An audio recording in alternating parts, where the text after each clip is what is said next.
What about second breakfast? Time for second breakfast. What's up, everybody? Monster from Breakdowns for Breakfast here with part 3 of our Loudwire Top 50 NuMetal albums of all time blind react from the NuMetal monster. It does not get any easier to say, but we are on to part 3. Hopefully you've watched the first 2 parts, because if you're jumping in now, that's a weird way to do things.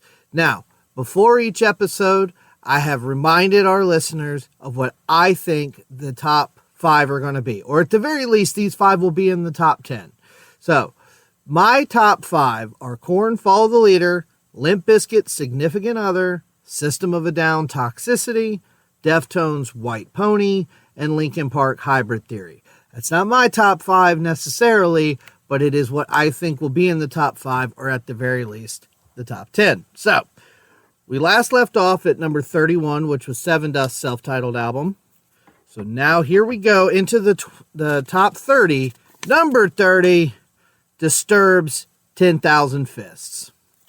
I'm going to be honest with you, this is not one I know very well. I know I've heard a couple. I know they've had some singles off of this record. I am sure I have heard most of this record at some point, but I am mostly familiar with the first 2. The Sickness and Prayer. I think this might be the one. I know the album cover, it's got all the kids with their fists raised in the air.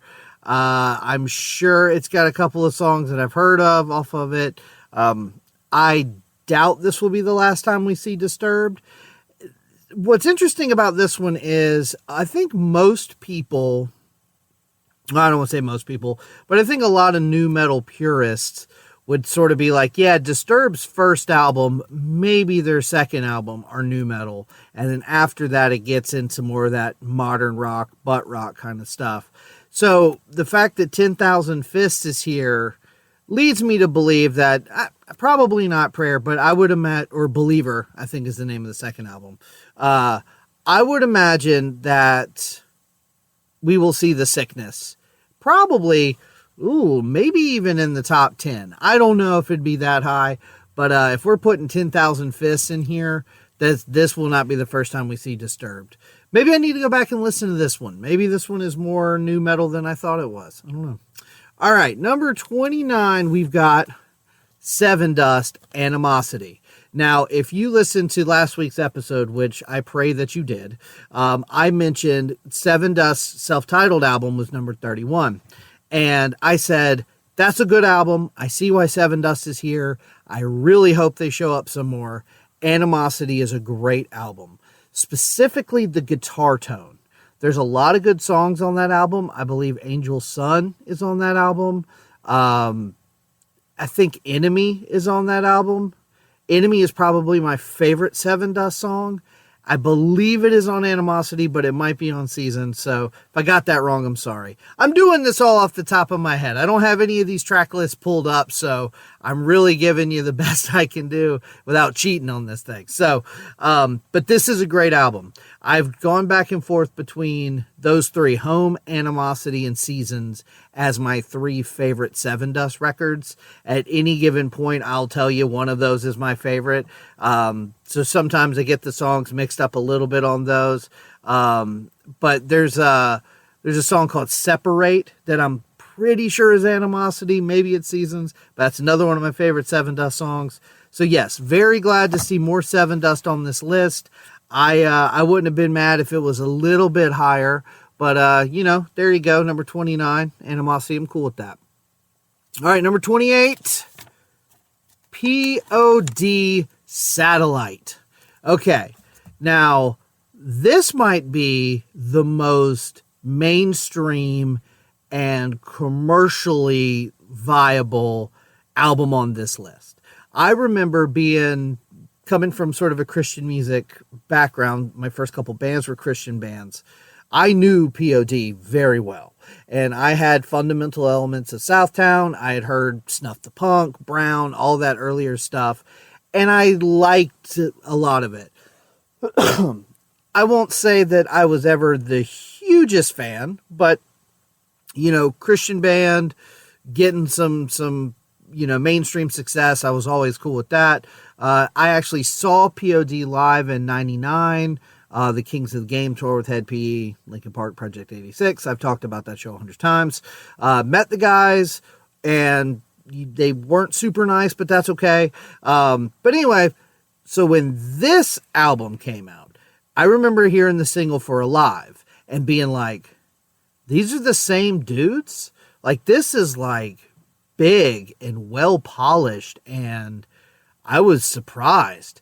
And then, of course, got the album, and oh boy, I will say this about POD. Almost every one of their albums is really good up until a certain point. And I think probably the first half of Satellite is kind of untouchable. You've got Boom, you've got Youth of a Nation, you've got Satellite. These are all really strong songs. But as you get into the back half, they get into more of those like reggae jams. And I think this is the album that has Ika Mouse on it, which is that's a weird song when he shows up. And so it gets a little bit strange before it's over. But as it is, I think that's a really good album. Like I said, very commercially successful. It's always cool when you get a nu metal band that has that crossover appeal. Like, they are nu metal. Like, there's no denying that POD is a nu metal band. But the fact that Youth of a Nation, Boom, had got so much radio play, and still does. I still hear Youth of the Nation on rock radio on a fairly regular basis. So, not mad about that. I would imagine this will be the last time we see POD.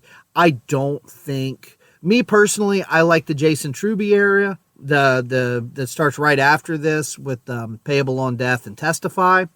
But nothing before or after Satellite. If Satellite is here, this is our only sight of POD, I think. All right, so moving on. Number 27, Static X, Wisconsin Death Trip. I mentioned this when Static X came up earlier. This is their debut album. I think most people, this would be their top Static X album. Obviously, you've got Push It, you've got Love Dump, you got the title track. This is a really, really good album. They coined the term evil disco, which I think is most apparent on Push It. Push It also had a great music video. It was very Tool-esque. It had like the like claymation little dude with an X head walking around. I also think Wayne's voice is really good on this one. He actually gets a little bit more, I'm trying to think of the right word. He gets a little bit more adventurous on later albums and actually does some singing, like really clean singing. And he's not bad at all, but there's something in the rawness of his voice on Wisconsin Death Trip, and just the songs in general. They're really tight. They're really fast and aggressive. I like this era of Static X a lot. I'm not going to say that I like it better, but their next album, like the next era, Cannibal Machine, like that area, they get a little bit better produced. So, especially with how much they're so bass heavy with kind of their, driving nature of their songs. But this is a great Static X album. If you were to say like, hey, you can only have one Static X album for the rest of your life, this is the one you have to pick for sure. All right, so number 26, Deftones Adrenaline. Now, we have talked about the Deftones multiple times on our Breakdowns for Breakfast program, and you will know that Danger and I are not huge fans of Deftones. However, we do agree that the first couple Deftones records are pretty good, and Adrenaline, their first album, is really good. My only complaint on Adrenaline is I don't love the production. It's a little thin for me. My favorite Deftones album is Around the Fur, the one that came out after this, before White Pony. And I have a feeling we're going to see Around the Fur and White Pony before we get to the end of this list. So, honestly, I'm kind of surprised this is here. I kind of thought we would get Around the Fur in the top 25 or so. And then, like I said, White Pony, I'm predicting to be very near the top. But this is a good album. It's raw. It's I think Fire Engine number 9, I think is it, or number 5, number 9 is a kick-ass song. Also, oh gosh, it's so hard to remember all of this off the top of my head. But I think it's Nosebleed is another really good song on that album. Bored, the opening track is always a really good one. Yeah, this is a good one. This is the Deftones era that I like. So happy to see that there. Number 25. Ooh, Science by Incubus. Okay, I was curious to see if any Incubus was going to make the list. I think this is a great album. This is the era of Incubus that I saw them live back in 1997, opening for Sugar Ray and 311. And man, what a fun album. Redefined, the opening track, is my favorite Incubus song ever. This is back when Brandon really had command over his voice. He could rap. He could beautiful singing voice. He also had a little bit of a scream. You can hear it on songs like Certain Shades of Green, where he kind of lets loose a little bit. You've got Idiot Box, which is a real cool, funky song. There's a lot of good stuff on this album. Summer Romance, that's another one of my favorites. That's not the full name. I can't remember the full name off the top of my head, but it's the real funky one near the end of the album.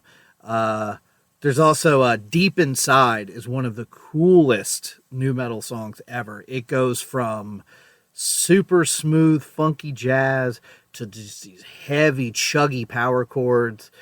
I mean, that is a killer song. This is a killer album. Start to finish, great album. I think Make Yourself might be a little bit of a quote-unquote better album, but Science, I think, is my personal favorite Incubus record. So very happy to see that here. Very cool. Also, fun little side note, I mentioned this once before on a breakdown episode. This was an enhanced CD and had some this cool little like puzzle maze game that you could play, and if you got through it, you could see like a clip of the band performing or something like that. But really cool album. Great to see Incubus here. I mean, Make Yourself might show up before we're all said and done, but Science is much more nu metal than Make Yourself. So this is probably the Incubus we're going to get here.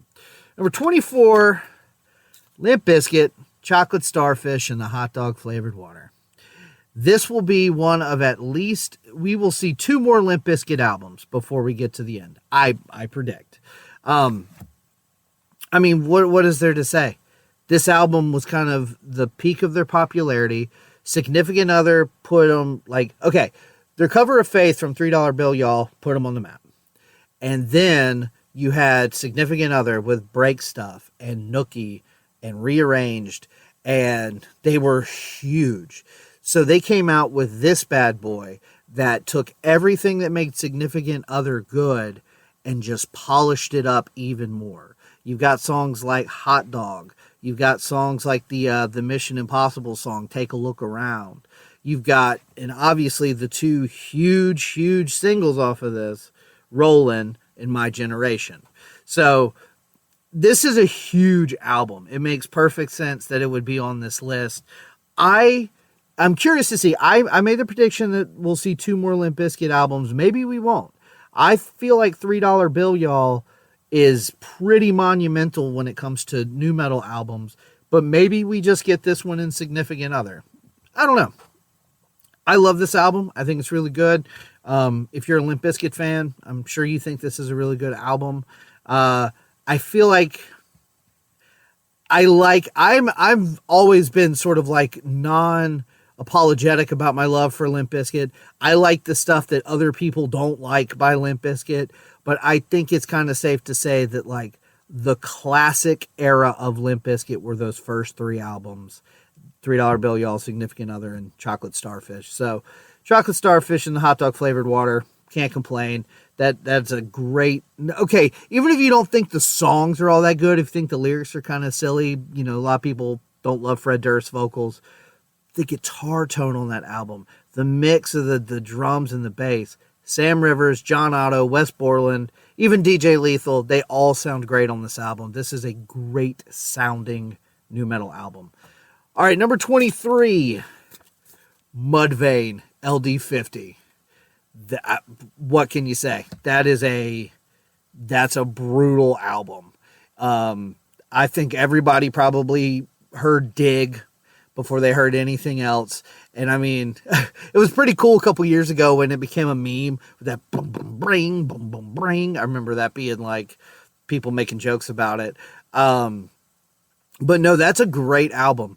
It is a little bit experimental compared to a lot of other nu metal bands.